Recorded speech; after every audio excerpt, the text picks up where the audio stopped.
جامع ترمذی میں ایک روایت آتی ہے کہ 15 شعبان کی جو رات ہے اس رات میں اللہ رب العزت پہلے آسمان پر نزول فرماتا ہے، اور اللہ رب العزت اس رات میں قبیلہ بنو کلب کی بکریوں کے بالوں کے برابر لوگوں کو بخش دیتے ہیں۔ اور یہ روایت بھی آپ ان دنوں میں خصوصاً سوشل میڈیا پہ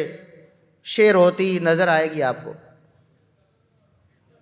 کیا روایت ہے کہ رسول اللہ صلی اللہ علیہ وسلم کی طرف منسوب ہے، آپ کی طرف منسوب کیا گیا ہے، حالانکہ آپ صلی اللہ علیہ وسلم نے ایسا فرمایا نہیں ہے۔ میں آگے وضاحت کرنے والا ہوں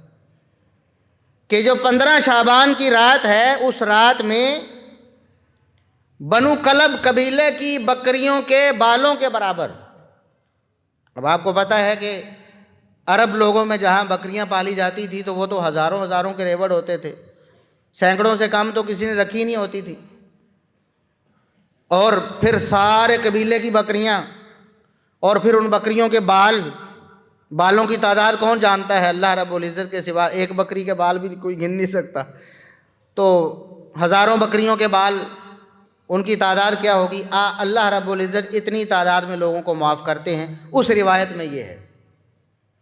اب اس روایت کو درج کرنے کے بعد میں آپ کو سمجھانا یہ چاہتا ہوں کہ محدثین کرام کا کام کس طرح کا ہے۔ یا تو انہوں نے خالص صحیح احادیث الگ سے جمع کر دی ہیں جیسا کہ صحیح بخاری اور صحیح مسلم ہے، یا پھر انہوں نے یہ اہتمام نہیں کیا بلکہ سندیں پیش کر دی ہیں، ان راویوں کے نام پیچھے درج کر دیے ہیں تاکہ علماء سے آپ رہنمائی لے کر ان کے حالات جان کر یہ فیصلہ کر سکیں، یا علماء کی رہنمائی سے یہ فیصلہ ہو سکے کہ یہ حدیث صحیح ہے یا ضعیف ہے۔ اب امام ترمذی رحمۃ اللہ علیہ نے جنہوں نے اس حدیث کو نقل کیا ہے، نقل کر کے خود فرماتے ہیں سمعت محمدا یضعف ھذا الحدیث، میں نے اپنے استاد امام بخاری رحمۃ اللہ علیہ کو سنا، وہ فرما رہے تھے کہ یہ حدیث ثابت نہیں ہے، یہ رسول اللہ صلی اللہ علیہ وسلم کا فرمان نہیں ہے۔ آپ کو پتہ چل گیا، اس کے باوجود اگر آپ اس کو شیئر کرتے اور پھیلاتے ہیں اور اس کے مطابق عقائد بناتے ہیں یا اس کے مطابق آپ اپنا عمل بناتے ہیں، تو اس کا مطلب کیا ہے کہ آپ نے رسول اللہ صلی اللہ علیہ وسلم کی طرف ایک غلط بات منسوب کر دی ہے جان بوجھ کر،